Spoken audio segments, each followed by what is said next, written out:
সব জল্পনা কল্পনার অবসান ঘটিয়ে অবশেষে সংযুক্ত আরব আমিরাতে এশিয়া কাপ টি-20-র ভেন্যু নির্ধারণ করেছে এশিয়ান ক্রিকেট কাউন্সিল।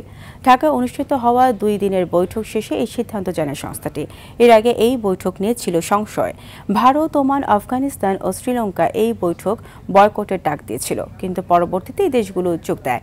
সেখানে আসন্ন টুর্নামেন্টের ভেন্যু নিয়ে আলাপ হয়। ভারত ও পাকিস্তানের রাজনৈতিক টানাপোড়েনের প্রভাব পড়ে ক্রিকেট মাঠে। টুর্নামেন্টটি ভারতে অনুষ্ঠিত হওয়ার কথা থাকলেও পাকিস্তানের আপত্তিতে আসরের ভবিষ্যৎ নিয়ে দেখা দেয় শঙ্কা। তবে এসিসির বৈঠকের পর সেই শঙ্কা কেটে যায়। পুরো টুর্নামেন্টটি হোস্ট করবে ভারত, তবে 8 দলের খেলা হবে সংযুক্ত আরব আমিরাতে। আগের শিডিউল 9 থেকে 28 সেপ্টেম্বর পর্যন্ত চলবে টুর্নামেন্ট।